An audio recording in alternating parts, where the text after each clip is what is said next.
Hola, ¿qué tal? Buenas tardes a todos. Ya estamos en vivo en esta conferencia, en esta transmisión por la semana de conmemoraciones, la semana temática que tenemos todos estos días en la Facultad de Ciencias para conmemorar el 11F, el Día Internacional de las Mujeres y las Niñas en la Ciencia. Y bueno, pues soy Susana Paz, les doy la más cordial bienvenida. Soy parte de la Secretaría de Comunicación de la facultad y es un gusto para mí, como siempre, un placer muy grande presentar a la invitada de hoy, la doctora Livia León Paniagua. Doctora, muchas gracias por aceptar la invitación. Gracias a ti, Susi. Como dices nuevamente, que nos hemos visto varias veces, nuevamente un honor para mí también que piensen en mí, en invitarme a platicarles de mis patoaventuras.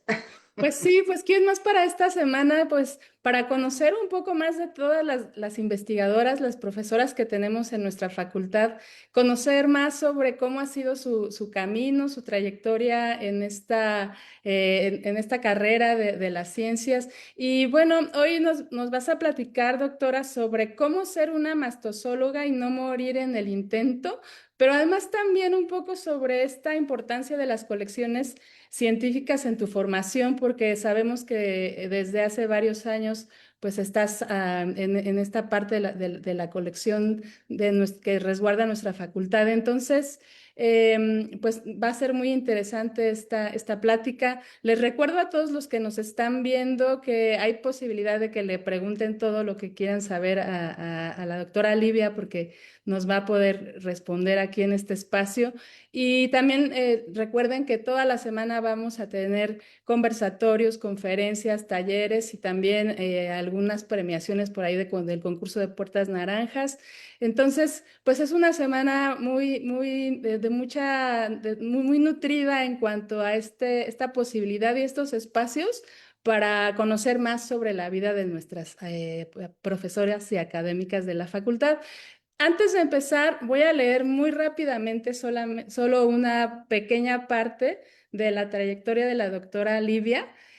Ella cursó sus estudios de licenciatura, maestría y doctorado en la Facultad de Ciencias, en nuestra facultad, y desde hace 42 años es la curadora de la colección de mamíferos del Museo de Zoología de aquí de nuestra facultad. Realiza investigación sobre sistemática, biogeografía y faunística de mamíferos en Mesoamérica, con énfasis en los pequeños mamíferos, especialmente roedores y murciélagos. Es miembro fundador de la Asociación Mexicana de Mastozoología. Ha publicado más de 120 artículos y capítulos de libro en revistas internacionales y con arbitraje. Además, ha impartido en esta facultad más de 100 cursos de licenciatura y posgrado y ha dirigido más de 50 tesis de licenciatura, maestría y doctorado. Actualmente sus líneas de investigación están centradas en el estudio de los patrones de diversificación de algunas especies de murciélagos neotropicales, en patrones filogenéticos y filogeográficos de mamíferos pequeños y medianos, y en los últimos años ha incursionado en el estudio de los pequeños mamíferos como biomonitores de metales pesados y microplásticos.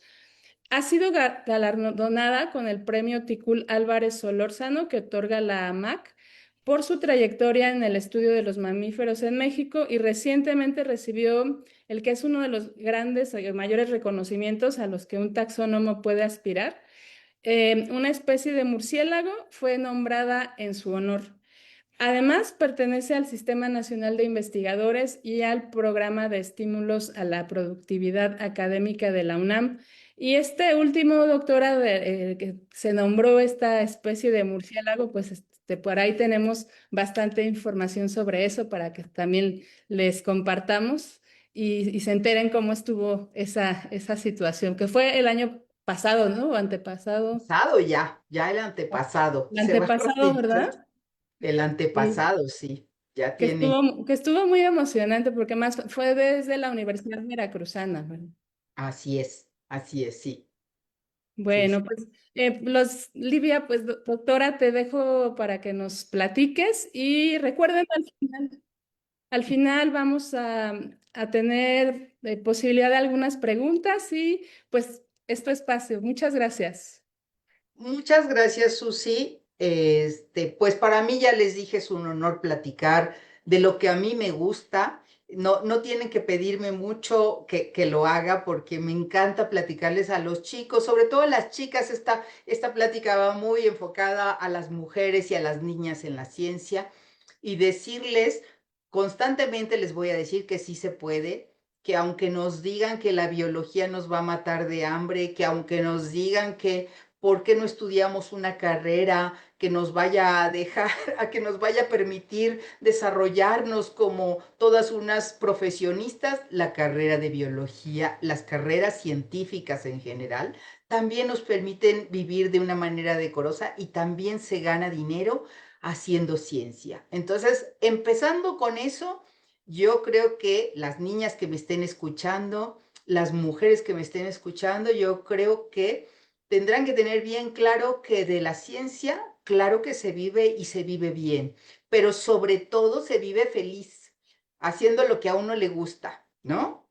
Entonces, bueno, cuando me invitaron a hablar de esto, yo voy a decirles que refriteo mis pláticas porque las fotos son las mismas, solamente que le doy un poco el tema. Y Carlita me invitó y me dijo, oye, Livia, platícanos de cómo no morir en el intento de ser una científica. Y le puse así, la importancia de las colecciones científicas, que es a lo que yo me dedico. Ahorita les voy a platicar de qué manera llegué yo a formar una colección científica en esta facultad y de la importancia de esas colecciones en mi formación como científica y cómo ser una mastozóloga y no morir en el intento. Entonces, bueno, pues de eso va mi plática, ojalá les guste. Les voy a platicar, siempre me han preguntado por qué los mamíferos, qué fue lo que te gustó de los mamíferos cuando eras, desde cuándo, desde que empezaste a estudiar biología o desde más pequeña. Y yo siempre les digo que desde que era chica yo tenía pues esa debilidad por observar a los animalitos, en general a los animales, pero también ya más grande, ya por ahí de secundaria, una cosa así, yo me visualizaba como una veterinaria, pero no veterinaria de perritos y gatitos, como muchos veterinarios de la ciudad, sino me visualizaba como una veterinaria que trabajara con fauna silvestre. Eso era lo que a mí, pues, me llamaba la atención. Finalmente, decidí que lo de ser veterinaria no era lo mío. Yo no quería ver a los animalitos enfermos o sufriendo, y entonces me decidí a estudiar biología, sin saber aún que los mamíferos iba a ser a lo que yo me iba a dedicar. Todavía estaba así como, bueno, igual si me llaman la atención las plantas o los insectos o algo así, todavía no era tan claro. Siempre, claro, les puedo decir que siempre me veía como yo voy a ser de esas personas que viajen mucho y que vayan a estos grandes lugares donde hay mamíferos grandes, y yo me dediqué a eso, ¿no? Entonces, bueno, pues ahí fui caminando en esta historia y así llegué, después de estudiar la carrera de biología, o más o menos para el término de mi carrera, me acuerdo que un compañero me preguntó, ¿dónde vas a hacer tu servicio social? Y yo, la verdad, muy ignorante, le dije, fíjate que no sé. Y me dijo, ¿qué te gusta? Me dijo, y le comenté, a mí me gustan mucho los mamíferos, pero yo no sé quién se dedique a los mamíferos. Y me dijo, en el museo donde yo estoy trabajando con mariposas, fíjense, él trabajaba con mariposas, hay una persona que se dedica a la colección de aves y parece que tiene unos cuantos mamíferos. Ella también se hace cargo de la colección de mamíferos. ¿Por qué no vas y tocas y preguntas qué se hace ahí con mamíferos? Y yo dije, qué buena idea. Así lo hice, toqué la puerta del Museo de Zoología hace 40 y tantos años, hace 40 y algo de años, y ahí empecé mi servicio social. Esta persona me dijo, pues mira, la colección de mamíferos es muy pequeñita, tiene quizás unos 300 organismos que son el producto de la tesis de una mujer, justo en ese momento bióloga, licenciada en biología, bueno, bióloga, que acaba de terminar su tesis en Veracruz y recolectó varios roedores. Pero aquí puedes hacer tu servicio social preparando los ejemplares que llegan a la colección. Y cuando me dijo preparando los ejemplares, yo dije, ¿y eso de qué va preparar a los ejemplares? Y me dice, pues hay que hacer taxidermia. Y entonces yo dije, ¿qué es esto? ¿Qué será la taxidermia? ¿Cómo hacerla? Porque yo en la vida la había hecho. Me gustaba, debo decirles que en ese plan de estudios en el que yo estuve, que fue hace 2 planes de estudios, llevábamos zoología 1, 2, 3 y 4. Y en la zoología 4 veíamos vertebrados. Y ahí nos habían dicho que existían algunas colecciones en la UNAM que tenían vertebrados preparados, ¿no? En esqueletos y pieles, y que en algún momento podíamos irlos a ver al Instituto de Biología, que ahí estaban esas grandes colecciones. Pero nunca hablaron de colecciones en el museo, en la Facultad de Ciencias, ni de las del Museo de Zoología. En aquel entonces eran muy reconocidas la colección de mariposas, sí era reconocida la colección de aves, también había una persona que trabajaba con esta colección de aves, y la mayoría se dedicaban a cuestiones de entomología, y me acuerdo que había una pequeña colección de peces. Bueno, finalmente, en la plática con esta profesora, me dijo, caen algunos murciélagos en las redes de aves que ponemos. ¿Te interesa prepararlos y hacer taxidermia? Yo te enseño. Y ella me enseñó a taxidermizar a estos murciélagos. Ahí me ven en una foto que hay murciélagos ya preparados. En la otra foto son de unos felinos, pero en donde estoy abriendo el cajón, unos murciélagos preparados. No todos están preparados por mí, pero algunos de esos murciélagos de aquel entonces fueron preparados por mí porque eran los que había, los pocos que había, que caían en las redes de aves. Así fue mi incursión en este mundo de la mastozoología. Eso fue lo que me atrajo. Cuando vi los primeros murciélagos que tenía yo en mis manos por primera vez en mi vida, por primera vez en mi historia, tenía de cerca y en mis manos un animal que había estado en la naturaleza poco tiempo antes vivo y que ahora iba a pasar a ser parte del acervo de las colecciones del Museo de Zoología. En ese momento, la verdad es que quedé, pues, fascinada con ese mundo. Mi segundo ejemplar que preparé fue un tlacuache, con el cual me tardé como unas, no sé, 8 horas en prepararlo. Ya se imaginarán, quedó como atropellado después de que lo preparé, pero esas fueron mis primeras incursiones. Así es que yo empecé como servicio social. Al poco tiempo llegó un mastozólogo que estaba por recibirse, había hecho un trabajo con un inventario faunístico con los mamíferos de los Tuzlas, y él nos asesoró en cómo se debía de tratar una colección de mamíferos, ¿no? Ya aquí en el museo está mucho conocimiento acerca de una colección de aves, una colección de reptiles, una colección de anfibios y de reptiles, una colección de mariposas, que era grandísima ya esa colección, y en ese momento había una persona que se dedicaba a las libélulas y así, un montón de curadores de colecciones pequeñas, en algunas de ellas, que iban creciendo.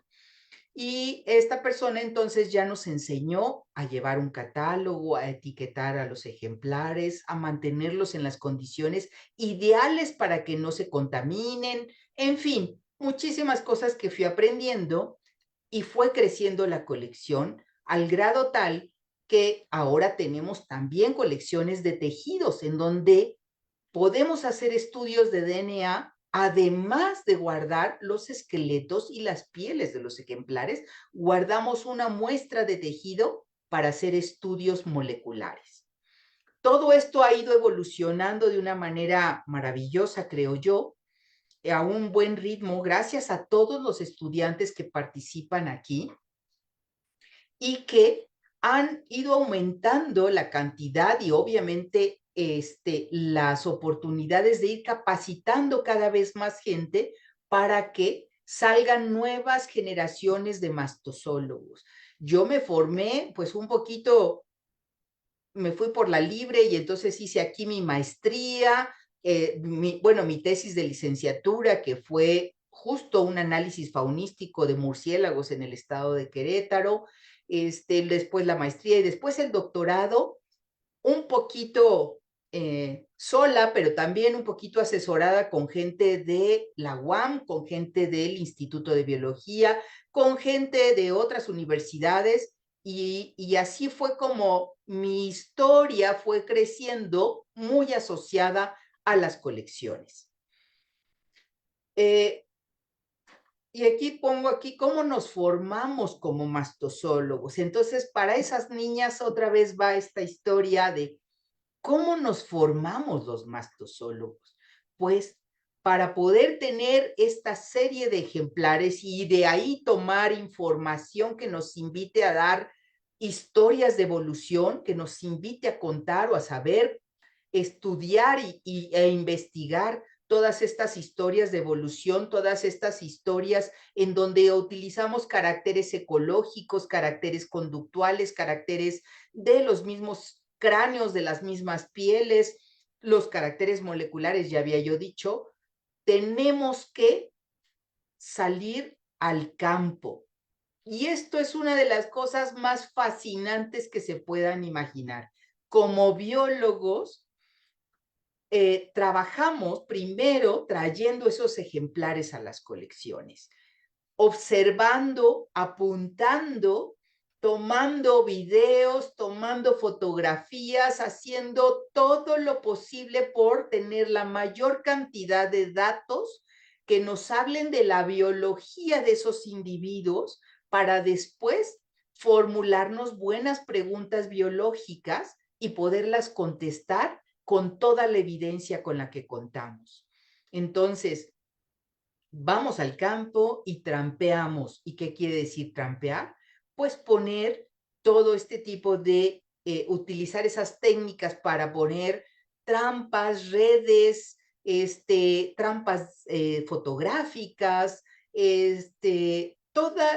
utilizar también la evidencia de huellas, rastros que dejan estos mamíferos para poder tener un diario de campo, un catálogo bien completo y poder hablar muy a profundidad de con quién vive esa especie, en qué tipo de vegetación, con quién, además de que con quién convive, cuáles son sus parásitos, en fin, todo lo que podamos decir acerca de la biología de los individuos. Así es que aprendemos a realizar ese trabajo de campo gracias a que obviamente hemos visto muchos manuales de técnicas de colecta y recolecta.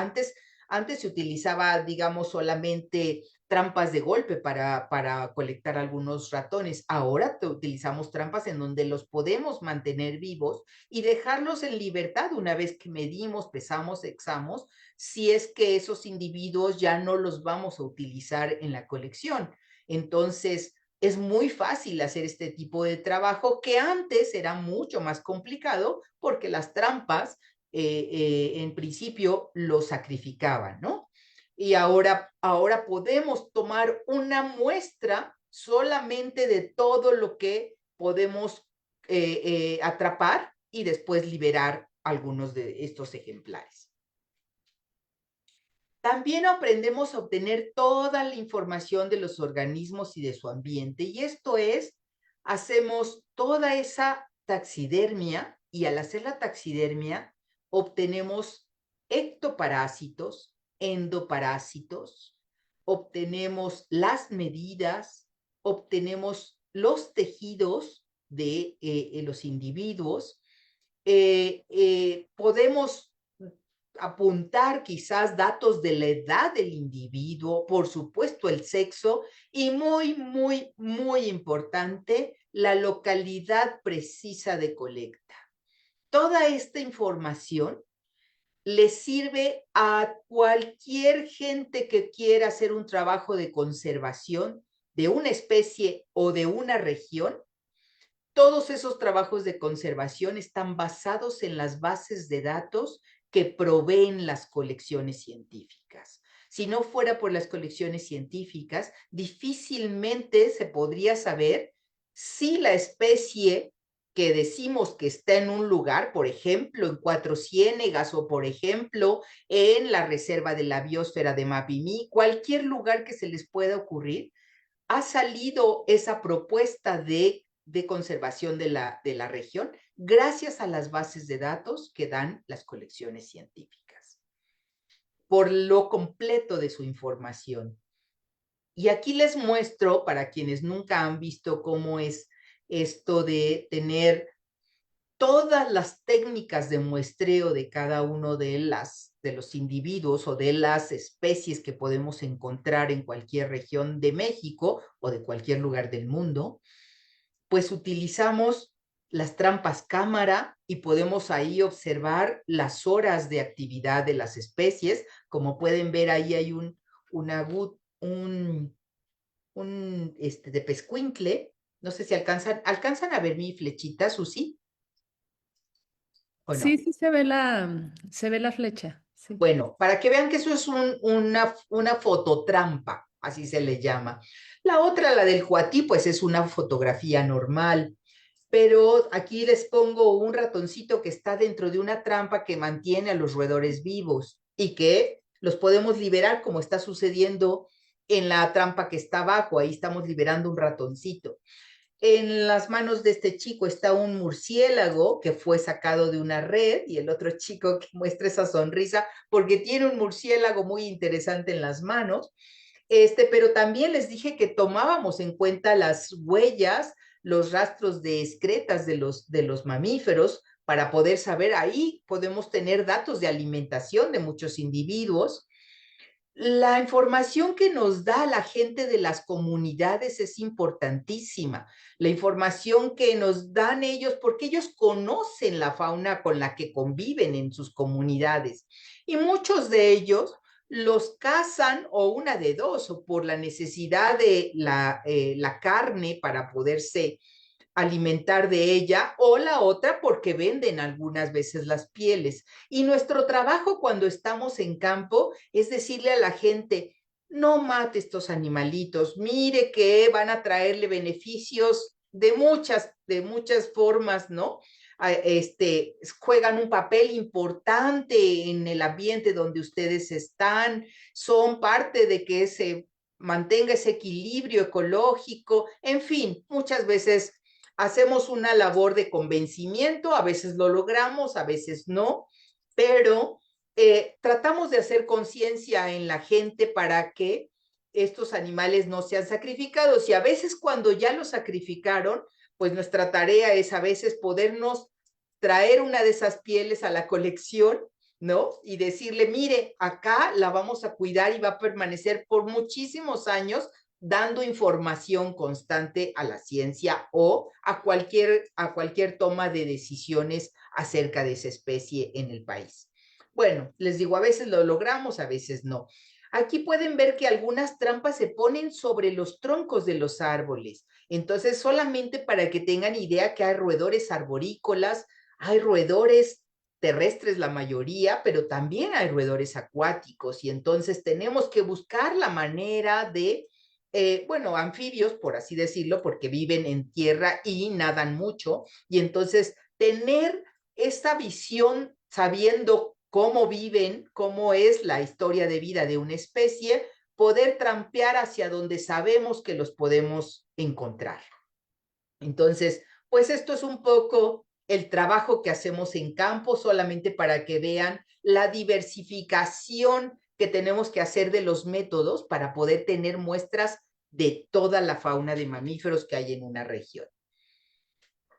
Y después de eso, ¿qué hacemos con esa información? Pues entonces nuestra tarea es hacer análisis de cómo se encuentra esa fauna en ese lugar. Sí, tenemos muchas especies, muchas individuos de una especie o tenemos muy poquitos de esa especie. Si hay especies endémicas, si hay especies de amplia distribución, si la mayoría de las especies están en condiciones que podríamos considerar buenas para la población o muy escasas para la población, si un tipo de vegetación u otro tiene mayor cantidad de especies o riqueza de especies. Si en un tipo de vegetación hay más abundancia de alguna de esas especies, toda esa información la vamos nosotros sacando a través de análisis después de haber recolectado estos individuos. Y eso, entre otras cosas, cómo está la proporción de sexos de una especie en una localidad, que nos pueden dar mucha información, les decía yo, para hacer propuestas de conservación o para que quien tome esas decisiones tenga evidencia suficiente para poder decir esta región debería de conservarse porque forma parte de un paso de fauna, porque forma parte de un corredor faunístico importante para tantas especies, en fin, todo eso. Bueno, por ahí veo que están poniendo chats, yo no los estoy leyendo, después tú me dices, ¿verdad, Susi? Va. Bueno, algunas fotitos de algunos animales para los que no conocen un murciélago de cerca. Muchas gentes piensa que todos los ratones y todos los murciélagos son grises o negros, ¿no? Y aquí les pongo algunas fotos para que vean que hay una variedad de coloración a pesar de que son animales nocturnos, la mayoría de ellos, o crepusculares. Entonces, que vean cuán diverso en formas, en colores, en tamaños es la fauna de mamíferos de México.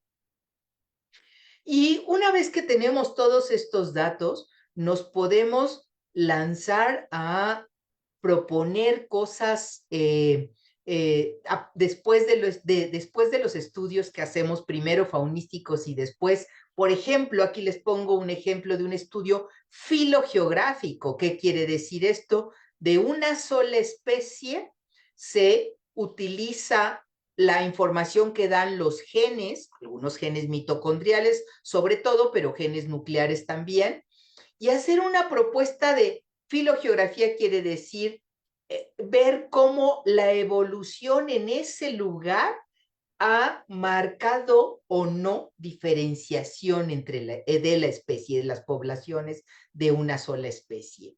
Entonces, este trabajo fue muy lindo hace ya varios años, lo hizo un estudiante, primero que era estudiante de licenciatura, y se siguió con ese trabajo hacia el doctorado, y encontró cosas muy, muy interesantes. Sobre todo encontró el lugar donde todavía existe flujo genético entre poblaciones que ya se están diferenciando.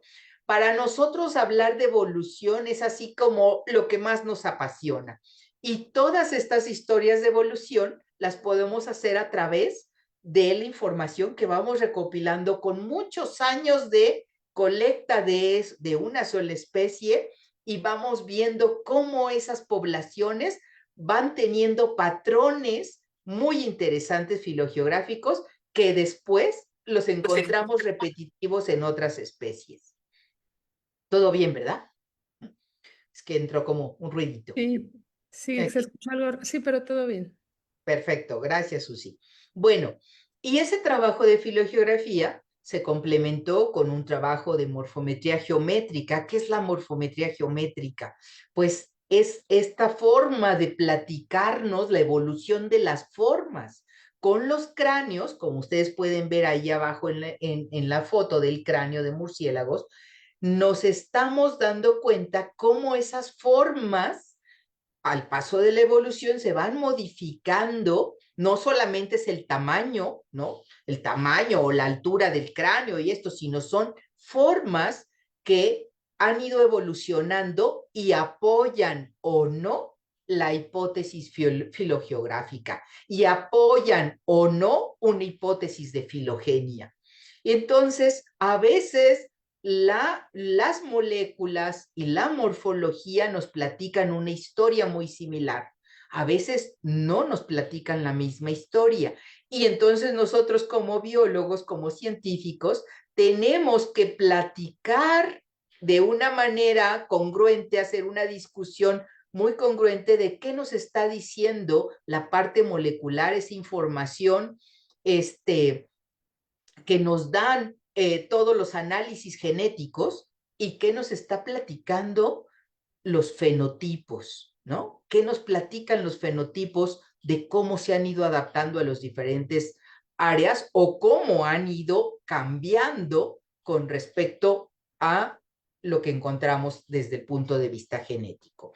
Así es que así vamos platicando historias. Este trabajo es platicarles cómo surge también en esas colectas. Nosotros encontramos un ejemplar, ¿no? Un par de ejemplares de una especie que creíamos tenía una amplia distribución, pero resulta que la publicación fue una nota de ampliación de la distribución de Vampiresa tione, así se llama la especie. Es una especie de murcielaguito muy pequeñito que son las vampiresas, que tiene un nombre bonito, ¿no? Las vampiresas. Y este murcielaguito, pues habíamos comentado que ampliaba la distribución, que se conocía que estaba en Oaxaca, y su distribución más al norte llegó a Guerrero, en donde lo recolectaron unos alumnos, en ese momento alumnos míos, ahora es mi colega el principal autor de este trabajo. Y este trabajo lo ven unos brasileños, sobre todo un investigador que tenía un estudiante haciendo un trabajo con las vampiresas. Y a la hora que ve lo que habíamos publicado, se da cuenta que el cráneo de lo que nosotros estábamos diciendo que era vampiresa tione, nos dice, lo que ustedes tienen no es una vampiresa tione, es otra cosa, no sé qué sea, pero es otra cosa, porque no coincide con el cráneo que yo tengo de las vampiresas de Brasil y parte de Sudamérica y Centroamérica. Y entonces empezamos a tener contacto entre los dos equipos, entre los dos grupos brasileños y mexicanos, y resulta ser que es una nueva especie, esa vampiresa, y ahora se llama Vampiresa villae, se la dedicamos al doctor Villa, que es una de las personas que más hizo por la mastozoología por ahí de los 50, 60, 70 y hasta los 80 por ahí estuvo el doctor Villa trabajando muchísimo, fundador de la colección nacional de mamíferos que está ahora en el pabellón. Entonces, pues ese publicar, esa comunicación de la ciencia trae muy buenas cosas. Una ciencia que no se comunica no es ciencia verdadera, ¿eh? La ciencia que solamente se la queda el científico o su equipo y no la comparte con otras personas, no la publica, no la da a conocer al mundo, no es verdadera ciencia. Eso se llama como trabajo en petit comité y no les digo nada de lo que yo descubrí a nadie. Eso a nadie le sirve. Entonces, comunicar la ciencia, un papel importantísimo dentro de los científicos. Bueno, aquí hay otro trabajito, nada más escogí algunos, está otra vez de la vampiresa, está otro trabajo de una musaraña que recolectó uno de los alumnos, que por cierto anda ahorita haciendo el postdoc, él lo recolectó cuando hizo licenciatura, y una musaraña en la zona de Chiapas, en la parte de Yaxchilán, en Chiapas. Por ahí de la selva lacandona, y ya vieron cómo se llama esta musaraña. Bueno, no dice ahí el nombre, pero es una Cryptotis lacandonensis, creo que le pusimos, una cosa así, pero dedicado a la selva lacandona. Y también tuvimos la suerte bueno, también de encontrar un roedor. El roedor no está aquí. Ese roedor, al parecer, ahora con nueva evidencia molecular, nos estamos dando cuenta que no es una nueva especie, no está aquí el roedor, pero bueno, ya saldrá el trabajo de que lo que nosotros habíamos considerado una nueva especie, pues resulta que no lo es. Finalmente está el trabajo en el que ya les había platicado Susi, que a la hora que me presentó, que es una especie de murciélago al que le ponen mi nombre y que me llena de orgullo que un murciélago tenga mi nombre, bueno, mis apellidos, León Paniagua, que les decía ella que para un taxónomo es como el máximo reconocimiento. En mi casa me dicen, ¿cómo te va a dar gusto que un murciélago tenga tu nombre? ¡Qué horror! Bueno, a mí me gusta. Y yo creo que a los biólogos, a los taxónomos, aunque sea un gusano intestinal que lleve nuestro nombre, nos dará mucho orgullo. No sé si para a la mayoría, pero a los que nos dedicamos a esto, nos encanta eso. Bueno, ahora les quiero hablar pues este es el ratón, justo hablarles de este ratón y otro más que son ratones arborícolas en los cuales se hizo un trabajo muy bonito. Abromis Schmidli fue al que nosotros le pusimos el nombre, que ahora lo vamos a tener que sinonimizar con otro ratón del género Abromis, que se llama Abromis delicatulus, y el Schmidli a quien se lo dedicamos, el doctor David Schmidli, pues se pondrá triste porque ya no tendrá una especie de ratón dedicado a esta especie, porque tiene otra especie de ratón dedicado a él. Es un hombre que se ha dedicado muchísimo al conocimiento de los roedores de México y de Norteamérica. Entonces, bueno, tiene otra. Pero a lo que voy con este trabajo es que vean al chico que está subido en el árbol, pues ahí en Rapel suben al árbol porque estos ratoncitos, nada más y nada menos, andan por las copas de los árboles por ahí de arriba de los 13, 15 metros, y para recolectarlos hay que subir a poner las trampas ahí. Y todos los días subir a bajar la trampa si es que está cerrada para ver si está un ratón ahí.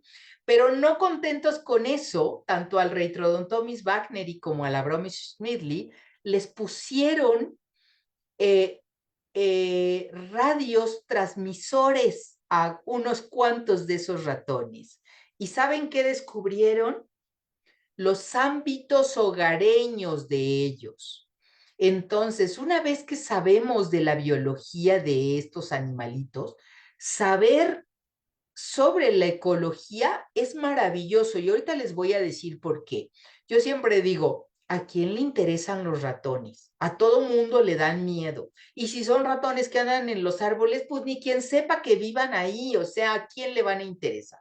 Primero que nada hacen un papel importantísimo porque son la base de la cadena trófica de los bosques, de las selvas y de muchos lugares porque, bueno, son depredados por la mayoría de los carnívoros. Y aves también carroñeras y aves de presa, todas estas especies los depredan. Eso por un lado. En segundo lugar, son dispersores de semillas. Son animales que van transportando las semillas de un lugar a otro. Así es que ellos ayudan, al igual que muchos murciélagos, a regenerar los bosques. Y tercero, una vez que sabemos el ámbito hogareño, todos estos colorcitos que están ahí, es cómo se movía cada uno de los ratones que tenían el transmisor pegado aquí al cuello, que se les caían en no más de 15 días, más o menos 10 días les duraba la antenita con el radiotransmisor y después se cae y nosotros perdemos el radio, perdemos muchos miles de pesos, pero tuvimos la información de cómo se mueven esos roedores en el bosque, cómo ocupan los árboles cada uno de ellos. Y entonces nos dimos cuenta que Abromis, que estaba como Schmidli, ahora Delicatulus, es muy territorial. Y entonces cada uno de los individuos está en su árbol o en unos cuantos árboles, separado de los demás hasta la época de reproducción. En la época de reproducción, entonces sí hay 2 o 3 individuos que se juntan en algunos árboles, pero Fuera de eso, todos están separados. Mientras que Reitrodontomis están todos juntos en pocos árboles. Todos andan en los mismos árboles con ámbitos hogareños más o menos similares.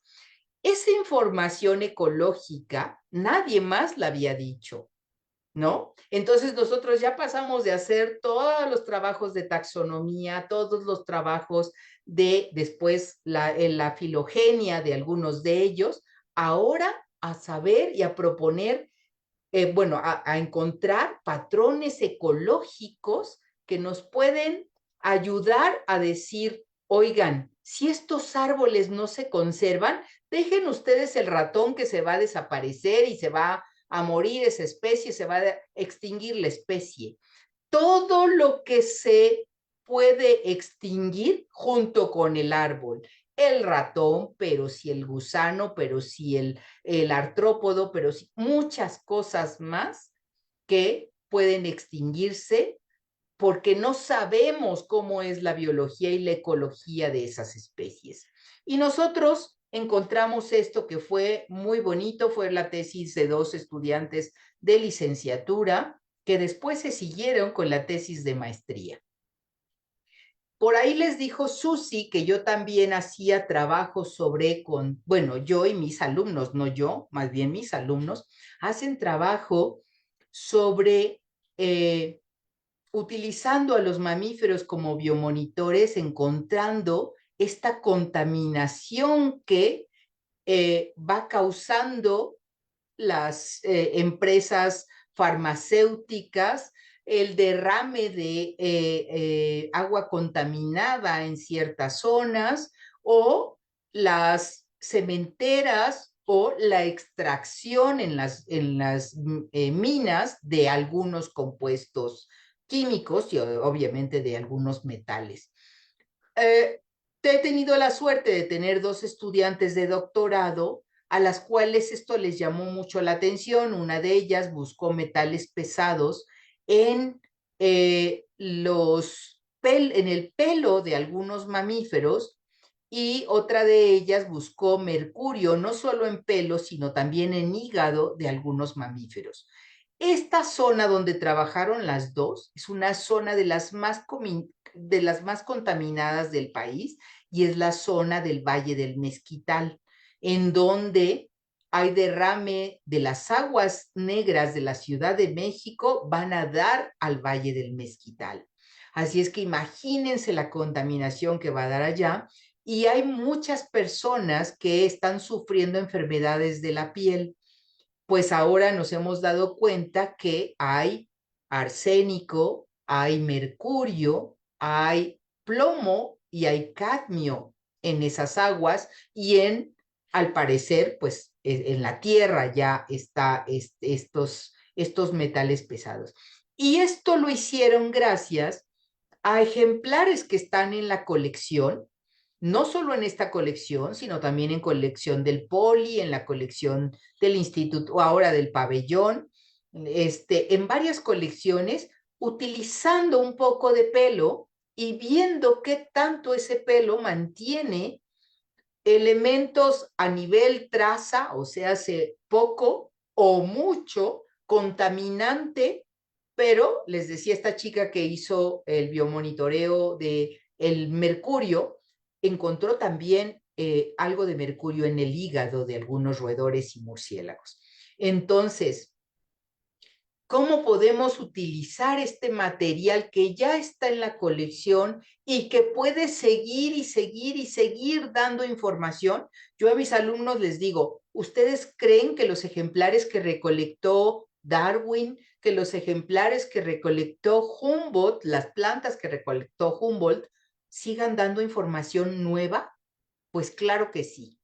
Conforme vamos renovando las técnicas, conforme vamos encontrando nuevos métodos de investigación, esos ejemplares siguen dando información valiosa para la ciencia. Así es que, pues las colecciones son ese motor para que los biólogos, en mi caso, mastozóloga, siga pensando que lo que he hecho durante todos estos años ha sido muy eh, bueno para mí, pero creo que bueno para la sociedad en general. Tener ese acervo de información que permite que lleguen nuevas generaciones y vuelvan a sacar información valiosa para la conservación, para saber si el cambio climático va a afectar más a unas poblaciones que a otras, para saber si este calentamiento global va a terminar con muchas especies o al contrario, va a beneficiar a algunas y va a perjudicar a otras. ¿Y qué va a pasar con el humano? Todo esto se puede hacer gracias a que hay individuos en los cuales probar nuestras hipótesis o tomar los datos de ellos para poder probar o lanzar modelos de qué va a pasar en un futuro. Bueno, y otra cosa que les quería comentar es que yo les dije que recolectando a los mamíferos también recolectamos sus parásitos endo y ectoparásitos. Así es que la colaboración con otros curadores de otras colecciones o con médicos o con biólogos que se dedican a la salud pública ha sido también muy valiosa. Nosotros damos la información del hospedero y los parasitólogos nos dan la información de qué enfermedades pueden estar causando estos parásitos y cuáles enfermedades pudieran ser transmitidas al humano a través de estos vectores. Entonces, creo que también esa información que vamos haciendo unos y otros, vamos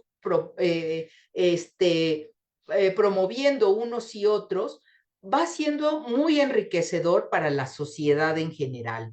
No es que trabajemos nosotros biólogos con el propósito de encontrar una especie de bacteria o una especie de parásito, de protozoario, lo que sea muy, muy importante para la ciencia. Nosotros, mastozólogos, pero los parasitólogos, con la ayuda de nosotros que les ayudamos a recolectar al hospedero, puede ser que encuentren cosas interesantísimas acerca de esos parásitos y cómo evitar que se vuelvan pues enfermedades zoonóticas también, ¿no?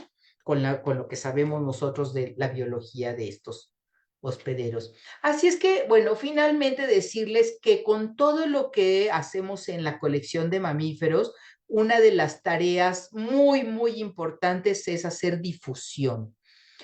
¿Cómo difundimos lo que nosotros encontramos? No solamente para los científicos, porque eso se nos da muy fácil hacer un trabajo científico que se difunda nada más en la comunidad de científicos. No, hay que hacerlo ahora a todos los niveles. Ustedes que están aquí, las gentes que me están haciendo favor de apoyar con las redes sociales, saben que la gente está ávida de saber dónde vive un yaguarundi, qué hace un teporingo, quién se lo come, cómo vive el venado en el bosque, cómo es que están aquí en la Ciudad de México los cacomixles y sobreviven a pesar del tráfico y a pesar de que los humanos los estamos orillando a que cada vez haya menos, o cómo se han vuelto una plaga las ardillas en toda la Ciudad de México y ya la gente las alucina, ¿no? En muchos lugares, pero empezamos nosotros a alimentarlas o a tirar basura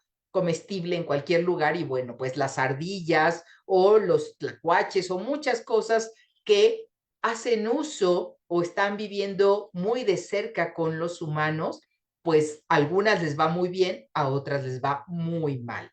Entonces, difundir lo que nosotros sabemos es importantísimo. Hacer este trabajo de invitar a las escuelas a que vengan a conocer las colecciones, hacer este trabajo de que los mismos estudiantes de secundarias y prepas vengan a saber para qué sirve una colección científica y cómo nos formamos los biólogos y cómo, en mi caso, no nos morimos en el intento porque podríamos habernos quedado en el campo o podríamos haber dicho, yo ya no quiero más volver a acampar porque pasé frío, hambre, miedo, susto, qué sé yo, lo que sea, cómo al contrario de sufrirlo, en algún momento se vuelve en nuestra pasión, se vuelve en montones de anécdotas que podríamos platicar y decirles a los chicos, no saben lo que es una vivencia de esas en una cueva, en un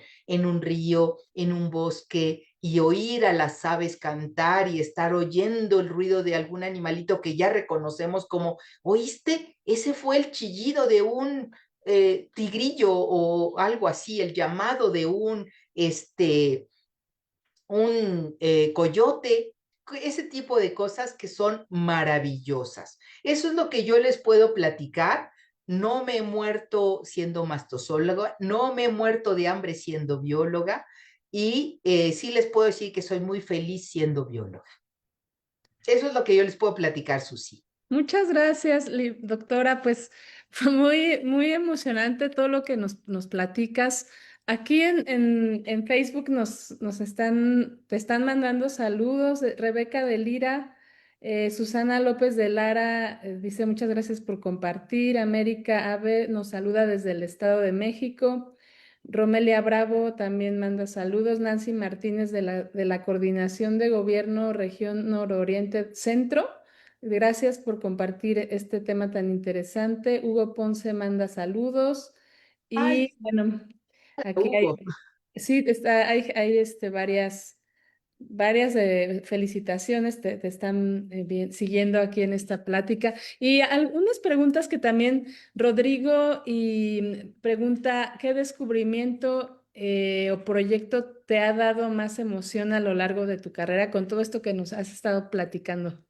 Híjole, pues descubrimientos quizás haya sido estas nuevas especies, ¿no? Nombrar a una especie es maravilloso, decir, esta nadie la había visto y mira, mira este carácter, mira estas cosas que no tenían las otras, cercanas a ella, eso es muy bonito, pero yo te puedo decir, yo le puedo decir a Rodrigo que yo creo que uno de mis trabajos, bueno, dos trabajos maravillosos fueron tanto mi tesis de licenciatura como mi tesis de doctorado. Yo ahí aprendí a tener pasión, en una por los murciélagos y en otra por los roedores.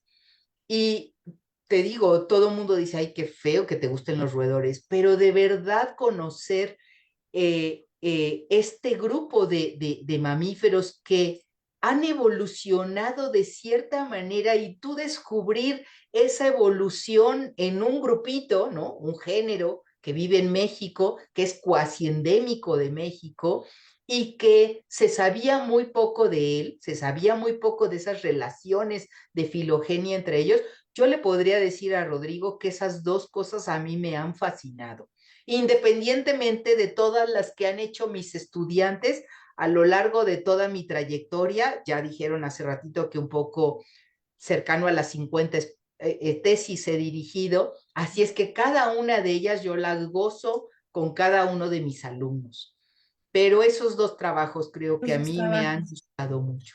Y Javier pregunta, y va un poco con la pregunta de Nancy, si hubo algún mamífero que haya sido especialmente complicado de incluir en la colección. Y dice Nancy que cuál ha sido la fototrampa o trampa más difícil de colocar. Qué buena pregunta la última, pero a ver, colocar dentro de la colección, yo les quiero comentar que esta colección empezó como una colección regional, quiere decir, estábamos enfocados en tener la fauna representativa, la mastofauna representativa de todos los mamíferos asociados a bosques mesófilos. Los bosques mesófilos son un tipo de vegetación muy característico en México en el sentido de que tiene esta vegetación que, digamos, es autóctona, que tiene una distribución muy restringida y muy antigua, muy antigua en México. Entonces, la fauna asociada a ese bosque mesófilo también tiene ciertas características y se encuentran muchos endemismos ahí, tanto en la fauna como en la vegetación. Bueno, así empezamos, pero empezó a crecer la colección de tal manera que ahora tenemos representantes de casi toda la República Mexicana en la colección. Sin embargo, sigue siendo una colección pequeña. Pequeña, ¿en qué sentido? En que no tenemos fauna mayor dentro de la colección, salvo un cráneo o dos de jaguar, un cráneo o dos de puma, pero no tenemos pieles de jaguares, no tenemos pieles de puma, no tenemos osos, no tenemos tapires, no tenemos toda esa fauna grande, grande, no la tenemos. Hace poco se asoció la colección de mamíferos marinos, los cuales tienen unos cuantos cráneos de marsopas, de ballenas pequeñas, que es lo más grande que tenemos. Entonces, ningún ejemplar ha sido muy difícil de incluirlo en la colección. Todo es fauna mediana y pequeña. Esa es la respuesta para el primero que me preguntó. Pero Nancy me preguntó cuál ha sido la fototrampa más difícil de colocar. Híjole, pues yo le podría decir que hemos colocado fototrampas arriba de los árboles y hay que subir con cuerdas. Esa es una. Hemos colocado fototrampas teniendo que pasar ríos o cuerpos de agua muy complicados para ponerlos del otro lado del río o del otro lado de un cuerpo de agua en el que casi el agua nos llega pues quizás al pecho, ¿no? O hay que pasar con la trampa así en la mano para poderla colocar al otro lado del agua. Esas son, no hemos colocado fototrampas nunca en cuevas, pero hemos colocado trampas y redes dentro de las cuevas. Y ahí yo sí le puedo decir que ahí hemos pasado de los momentos más difíciles o más peligrosos quizás de nuestra vida como biólogos en las cuevas, en donde muy poca luz, en donde a veces hemos estado en lugares que tienen tiros muy, muy profundos, esas cuevas, y tenemos que pasarlas con muchísimo cuidado. Entonces, pues eso es un poquito lo que yo le puedo platicar. Y un poco también en esta misma, pues, área del trabajo de campo, pregunta Saide, que cuál ha sido el descubrimiento que más te sorprendió o que no esperabas encontrar. Ay, ¿cuál sería el que no esperaba encontrar? Pues yo creo que en principio ese ratón que describimos la primera vez fue algo que creímos pues que era una nueva especie, y yo creo que para mí fue algo que yo nunca esperé, ¿no? Nunca esperé encontrar una nueva especie, aunque, ¿cómo te diré? No esperé, no creía yo que lo iba a encontrar, pero era siempre la emoción de esto nadie lo ha visto nunca en la ciencia, ¿no? Entonces, para mí fue ese primer ratón. Sí, sí lo hicimos con toda la exigencia científica que se describe una especie. Sacamos cariotipos. Esto lo hicimos en 1995, me parece que sacamos ese primer artículo. Sacamos cariotipos, no teníamos en ese momento acceso a estudios moleculares. Las medidas del cráneo comparada con el Delicatulus que ya tenían en la colección nacional fueron muy, muy estrictas. Entonces, las medidas de estos dos roedores no parecían coincidir. El más pequeñito era ese Delicatulus y le seguía Schmidtli. Entonces, todo lo que hicimos, y la localidad estaba muy aislada de la localidad en donde habían encontrado a Delicatulus, ya que son arborícolas, piensen que casi la distribución es como si fueran islas en tierra, ¿no? Islas geográficas, bueno, islas, ¿cómo les diré? Como en las serranías, así, como si fuera pequeñas islas, y entonces no encontramos la población que uniera a Delicatulus con Schmidli, por eso consideramos que era una cosa distinta. Entonces, lo hicimos con todo el rigor científico, pero cuando se descubre todo lo que podían hacer las moléculas, nos damos cuenta que molecularmente no hay suficiente distancia genética entre ellas dos como para decir que son dos cosas distintas. Esa para mí fue una emoción tremenda el haber el haber podido describir una nueva especie. Después vinieron la de la musaraña, después vino la del murciélago, ese es más o menos reciente. Esas son las cosas que a mí me han emocionado muchísimo como taxónomo. Sí, pues muchas gracias, doctora. Hay por ahí alguna última pregunta, si quieres te la hago, sobre las tecnologías que Nancy pregunta esto, ¿qué tecnologías han apoyado, ayudado e incluso impulsado las investigaciones, todas estas que nos has hablado? Y un poco con lo que preguntaba también Rodrigo, ¿qué papel juegan para las colecciones estas nuevas tecnologías que tenemos, que han ido cambiando a lo largo del tiempo?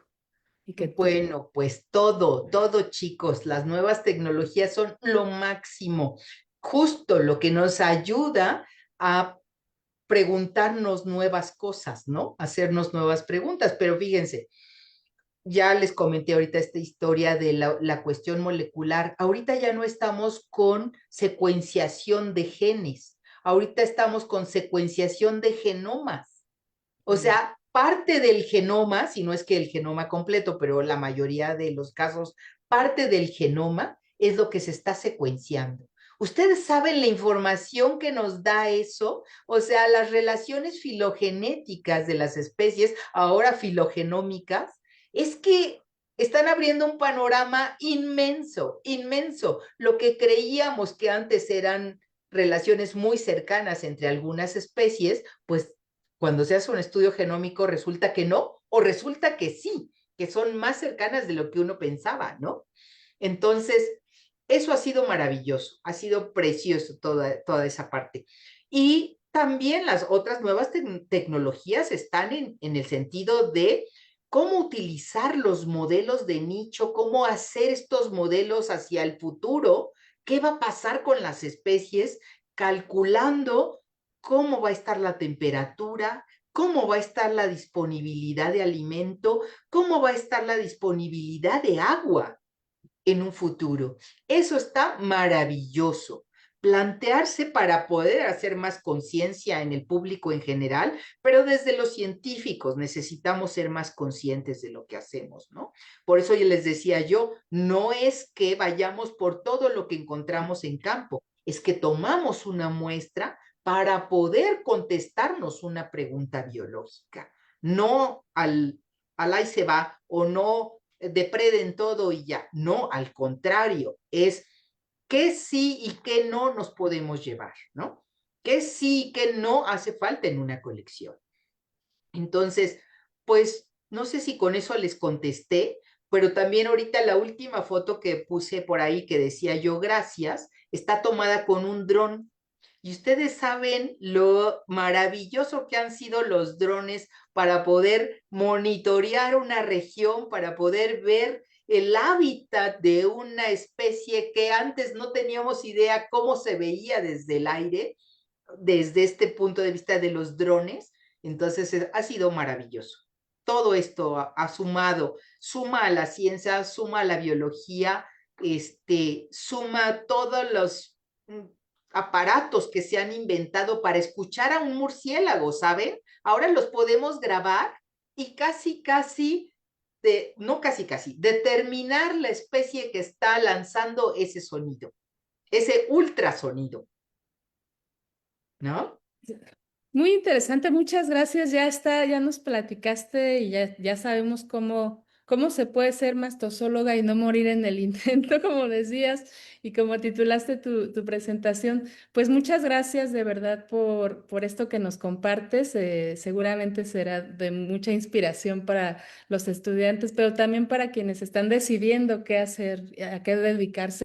Pues aquí hay un ejemplo de que hay un campo muy fascinante que no solamente tiene que ver con trabajo de laboratorio, sino también es trabajo de campo, pero con la comunidad, como las comunidades que también nos platicaste, que es importante tener esa cercanía y ese trabajo en conjunto. Entonces es todo un espectro amplísimo, ¿no? El que se abarca. Y pues te agradezco mucho. Gracias también a todos los que estuvieron siguiendo esta transmisión, a los que nos mandaron mensajes y saludos a la doctora. Y quedan por ahí algunas preguntas, pero si quieres después ahí en redes te pueden ir contestando. Pero igual también, por último, si quieres invitarlos también a que se acerquen a tu oficina, ¿no? A la parte, aquí en la facultad seguramente las puertas están abiertas para todos los que quieran conocer más. Y nada más quiero mencionar que lo que decías del murciélago que está bautizado en tu honor es un murciélago muy hermoso. No, creo que no nos compartiste foto de él, pero o de la especie, pero está muy, muy, muy hermoso. Lo tenías ahí de perfil y no, de verdad que qué orgullo ha de ser que tu trayectoria tenga este reconocimiento, ¿no? Claro que sí, gracias Susi, primero gracias a ustedes, a ti, a Carlita, siempre por pensar en mí, ya les digo que ya se busquen otra que les platique las mismas historias siempre, pero bueno, se las trato de platicar un poquito diferente, pero bueno, gracias a ustedes. Y la otra es esto que estás diciendo por último. Bueno, una de las fotos de las especies nuevas tenía la foto de ese murciélaguito, que es orejón, orejón, tiene unas orejas muy, muy grandes, y es un murciélaguito pequeñito que se distribuye solamente en Nuevo León, Tamaulipas y por ahí ahorita te iba a decir, de Coahuila, en esa zona, solamente. Entonces es endémico, ¿no? Podríamos decir que casi, casi microendémico, pero bueno, no es microendémico, es endémico de esa zona norte, mientras no se descubra una distribución más amplia. Pero sí es un honor, la verdad es que, como te lo dije hace ya 2 años, para mí fue un regalazo, es el regalo que todo taxónomo quiere, ¿no? Así que le pongan tu nombre a una especie es un regalo, un verdadero honor. No sé si yo lo merezca o no, pero lo hicieron y bueno, pues para mí ha sido maravilloso, maravilloso. Pues Justo también les vamos como a compartir un poco sobre ese reconocimiento y para que se den cuenta que el murciélago está muy, muy bonito. Gracias, muchas gracias, Susi. Pues sí, y decirles a los chicos, ahorita que dices que los invitara, aquí se abren puertas en la semana del murciélago, la Murci Semana se llama. Se abre puertas también cuando hay algo de puertas abiertas para dar esta parte de orientación vocacional, una cosa así. Vamos a las ferias de orientación a muchas y llevamos ejemplares para emocionar a los chicos. Yo doy pláticas a los chicos que vienen de otras materias, más la materia que yo doy fundamentos de biología comparada ahora en el nuevo plan de estudios y doy una materia que se llama deuterostomados y a esos chicos siempre los traemos a la colección y quedan maravillados, pero decirles solo que, bueno, también que no solamente existe la colección de mamíferos, existe colección de aves, de anfibios y de reptiles, de mariposas, de parásitos, ¿qué me falta? Bueno, de peces no tenemos, ya la mini colección de peces la donamos al pabellón, pero en el pabellón también hay muchas colecciones, entonces visítenlas para que vean ustedes lo maravilloso que es la fauna y también los herbarios y la fauna y la vegetación natural aquí ya está preservada, pero al verlos así la colección, ustedes pueden tener más idea cuando vayan al campo. Ah, por ahí vi una cosa que se movió que parecía un ratón, por ahí vi una cosa que voló que parecía un murciélago, ¿no? Ese tipo de cosas que yo creo que los van a apasionar. Es un placer estar con ustedes y platicarles de lo que a mí me gusta. Pues te agradecemos muchísimo este tiempo. También a quienes nos siguieron, gracias por compartir este espacio. Y les recuerdo que toda la semana va a haber actividades, entonces estén al pendiente de la programación. Va a haber conferencias, talleres, premiación de concurso. Entonces hay varias actividades para celebrar y conmemorar esta semana que es la semana temática del 11 de febrero, Día Internacional de las Mujeres y las Niñas en la Ciencia. Los invitamos a seguirnos. Gracias también a los chicos de Servicio Social que nos apoyan en esta transmisión. Y bueno, soy Susana Paz, nos vemos en la siguiente. Gracias, doctora, nuevamente. Y pues hasta la Susi. siguiente nos vemos. Gracias, Susi. Gracias a todos, chicos.